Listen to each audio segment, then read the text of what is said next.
Rules. We all follow rules in life, such as never steal, never cheat, or never ask your Uncle Frank for his opinion on the Prince Andrew situation. But this week, the type of rules that I am worried about are fiscal rules, which are basically a set of rules that Chancellor Rachel Reeves makes for herself when handling the economy. In the autumn, I set out our new fiscal rules that would guide this government. These fiscal rules are non-negotiable. They are the embodiment of this government's unwavering commitment to bring stability to our economy and to ensure security for working people. Now, whilst I'll soon dive deeper in this video into why these fiscal rules aren't as effective as the Chancellor thinks, some of you right now might be asking the questions of, who is Rachel Reeves? What is a Chancellor? Well, let's get into it. July 2025, Keir Starmer, leader of the Labour Party, wins the UK general election, and he appoints Rachel Reeves to be his Chancellor. A Chancellor is who the Prime Minister hires to come up with the economic policies of his or her government. So an example of these policies would include which taxes should come up and which should come down. Because guys, let's be real here.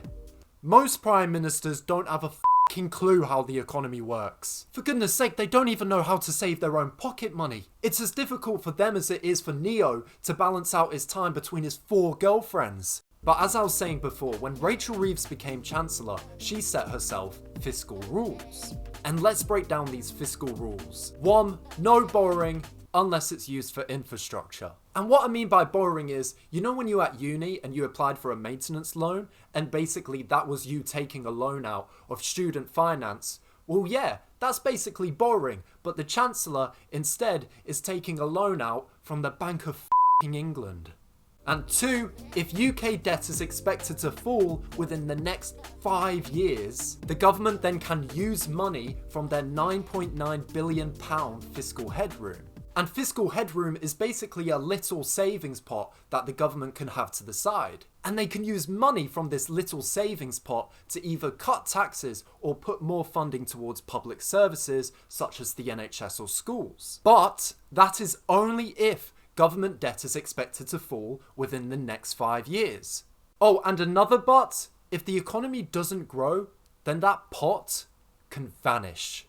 And in the early days of being Chancellor, Rachel Reeves realised that these rules were going to be a lot tougher to follow than she originally thought. And this is due to how underfunded public services were, such as again, the NHS or schools. So in October last year, the Chancellor raised £40 billion worth of taxes. And whilst public services definitely needed more funding, increasing so much tax like that all at once caused the economy to not grow as much as Rachel Reeves wanted. So then because the economy didn't really grow, that pot of £9.9 billion was gone. So how was she going to get this £9.9 billion pot back?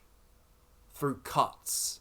A couple of weeks ago, the Chancellor cut a number of admin jobs in government departments, but where she made the biggest cut of them all is what really makes me uneasy. And let me give a bit of background here. It's pretty obvious to say that the UK economy hasn't been doing very well for a while, and Rachel Reeves believes that's partly due to how many people are claiming benefits, which then led to Reeves cutting £5 billion from the benefits system, and this cut is expected to hit disabled people the hardest. It's just incredibly economically illiterate to try and balance the books on the back of society's most poorest and disadvantaged people. I tried to find other work and failed. There are many employers that if you declare that you are a disabled person, and let's face it, I can hardly hide mine, they will just throw your application straight in the bin. It makes up half the income that I get every month. If that was to disappear, it would be very, very difficult to maintain my living standards. I'd have to redo my entire budget and redo everything, really. But ultimately, it's like, well, it's not our fault. We have to pay for things just like everyone else. And it's just that bit harder. Because I've tried to apply for multiple jobs in the past, and just because of my disability, although the employers won't openly say it, they will target the disability and be like, well, we don't want them. We can hire someone else. So it's clear that these non-negotiable fiscal rules aren't getting us anywhere. The Chancellor has given herself so many restrictions on what she can't do that there's now very little of what she actually can do.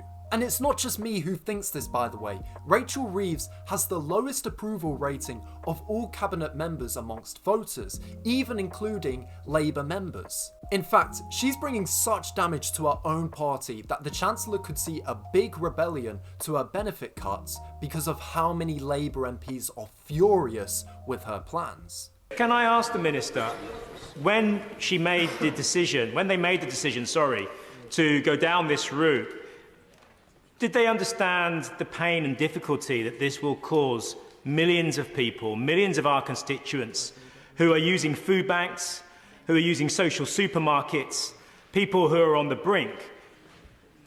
This £5 billion cut is going to impact them more than I think her department is giving credit for. And I would like her department to be able to look my constituents in the eye when I go back to them to tell them that this is going to work for them, because as things stand, my constituents, my friends, my family are very angry about this, and they do not think this is the kind of action that a Labour government takes. I agree with the Secretary of State that many disabled and sick people want to work, but the reality is cutting PIP will not address the reasons why they don't.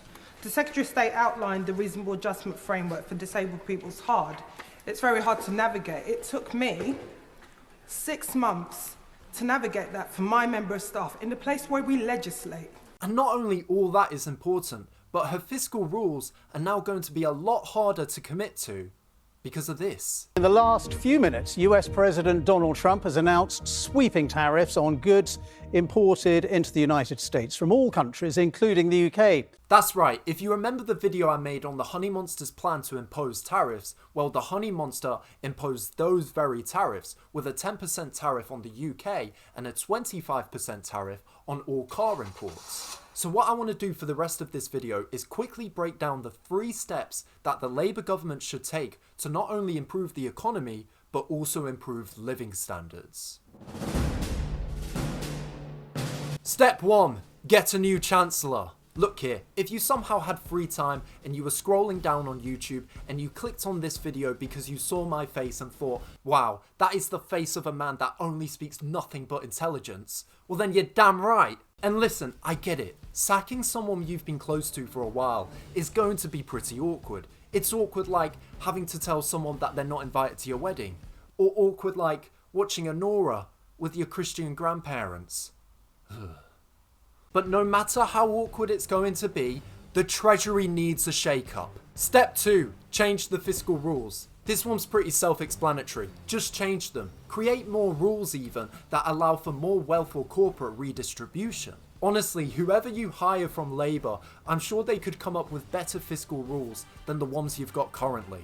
And step 3, reverse the benefit cuts. Keir, you know full well there were better ways to get that fiscal headroom back. And I get that you need someone to take the driver's seat when it comes to handling the economy. Just maybe next time hire someone that, I don't know, doesn't want to cut benefits. You're the Labour Party. The Labour Party has to understand that whilst members will be happy with NHS waiting lists going down, free breakfast for school children, and a massive improvement to both workers' and renters' rights, they did not go out and campaign for these very cuts from Rachel Reeves. And whilst yes, there's always the argument of country before party, even members of the public weren't campaigning for these cuts when they voted for the Labour Party.